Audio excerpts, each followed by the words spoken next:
Shoutout kay Jeremy Palomo. Ayan o. Ngiting tagumpay mga boss. Ayan mga boss. Ito mga boss. Tatawa to siya ngayon mga boss. Mamaya mga boss.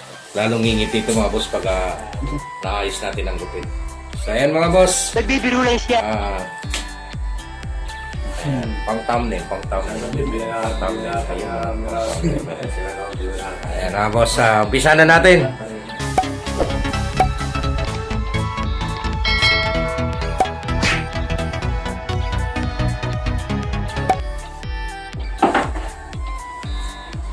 Dito mga boss, kailangan magbasa muna tayo para hindi masyadong sabog ang kanyang buhok. Dahil pag ganitong mga buhok kasi, medyo angatin eh. So ang technique nito mga boss, gagamit muna kayo ng guide na number 2. So gamitan natin ng number 2 para hindi masyadong lubog ang pagkahagod natin. So pangat lang ang diskarte natin. Ayan lang mga boss. Sa ganitong mga buhok kasi mga boss, kailangan may technique dito. Huwag mo nang hagurin ng number 1, lalo na kung beginner pa lang kayo. Pero sa mga veterano na, kaya naman yun kasi alam na nila kung paano i-discard yun. Ito, ang hagod pataas lang mga boss. Ganyan mga boss, tuloy-tuloy lang hanggang sa kabilang side.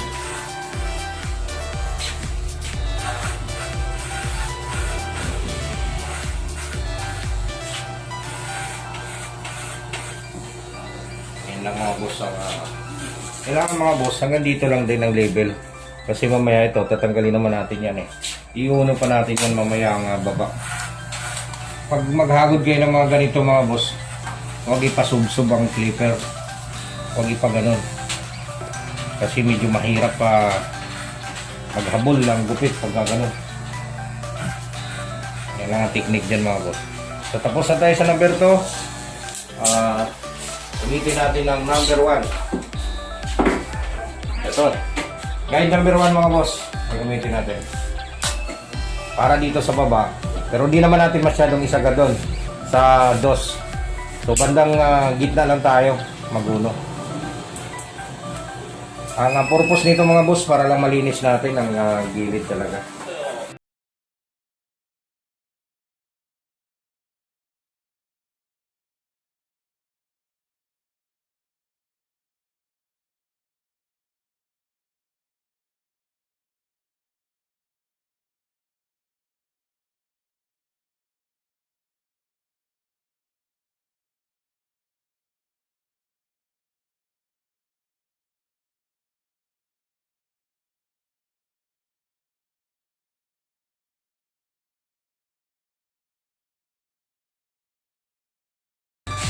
Yan mga boss, ang gagawin natin, medyo konting basa lang. Ito, tatanggalin na natin itong kanto. I-close na natin ang ating pag-zero. Isagad na natin, sarado na natin. Para dito sa, di na tayo gagamit mga boss ng gunting. Ito ang tatanggalin natin itong kanto na to. Dahil nga mga boss, barber's cut to is pabilog to mga boss.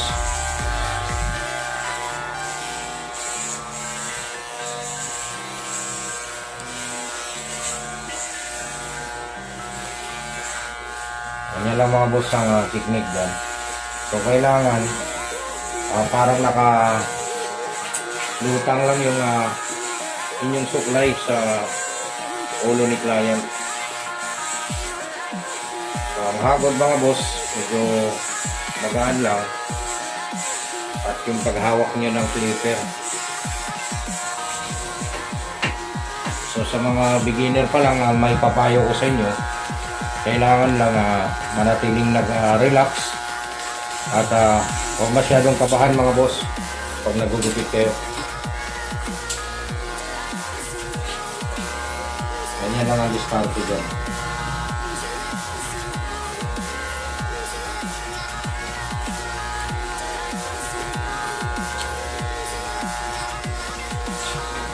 So sa ganito kasing buhok mga boss, medyo may pagka mahirap gupitan to eh.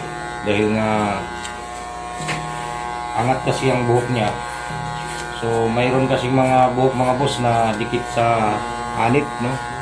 So depende kasi yan eh, kanya-kanyang tibla ng buhok yan eh.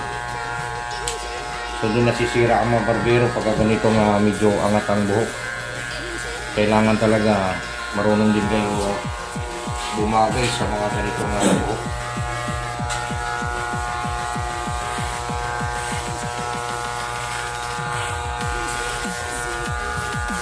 So ganyan lang mga boss ang gupit. Relax lang. Ayan. Ganyan lang mga boss ang pagtanggal dyan.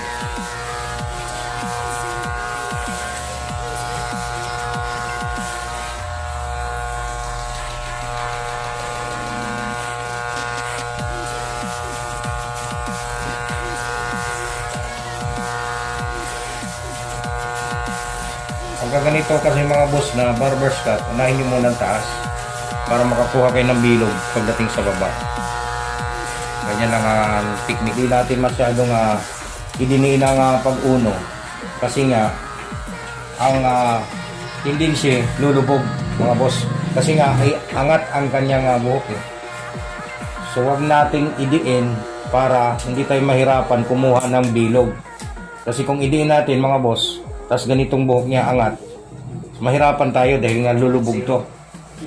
So ganyan lang mga boss, kailangan alalay lang sa uno. Kaya gumamit tayo ng dos kanina sa simula kasi nga pag nag-uno na tayo hindi masyadong lubog, madali tayo makabilog mga boss. Ganyan lang mga boss. Konting kalabit lang sa hinlalaki.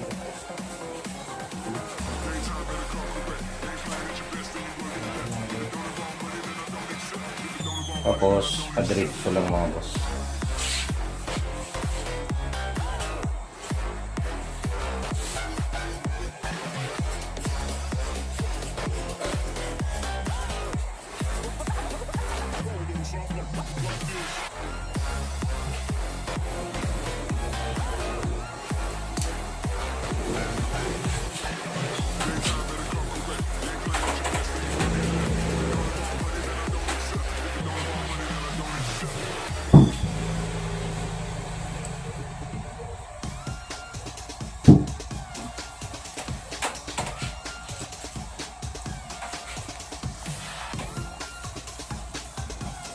Yan lang mga boss, tuloy-tuloy lang hanggang sa malinis talaga ang ahit.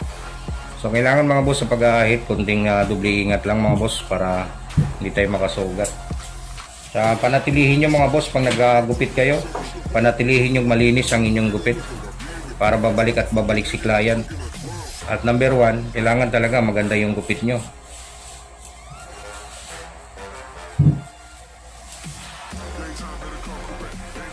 Dahil mga boss, maniwala kayo kahit na malayo ang inyong gupitan, basta ginusto kayo ni client, babalikan kayo. Happy nila ang gupit nyo mga boss.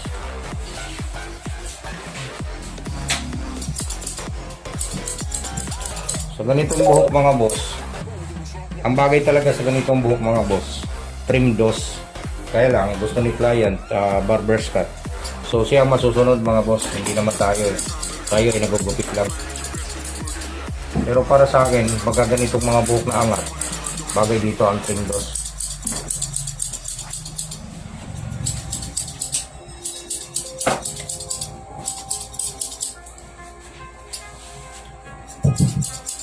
So ang diskarte na lang ng barbero pagka ganito mga boss, talagang ibabagay na lang para bagay sa kanyang mukha at saka sa kanyang ulo.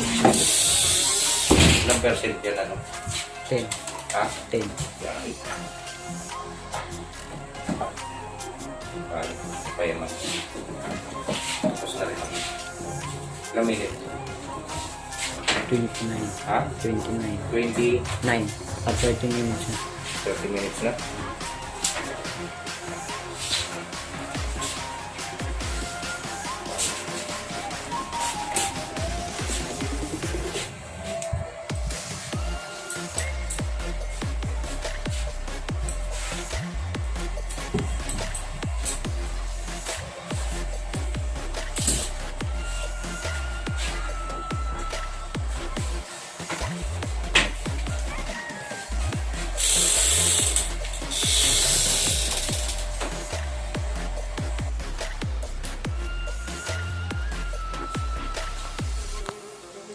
So yan ang mga boss ang ating gupit.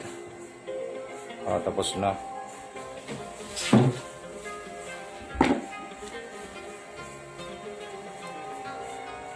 Ayan mga boss ang ating gupit.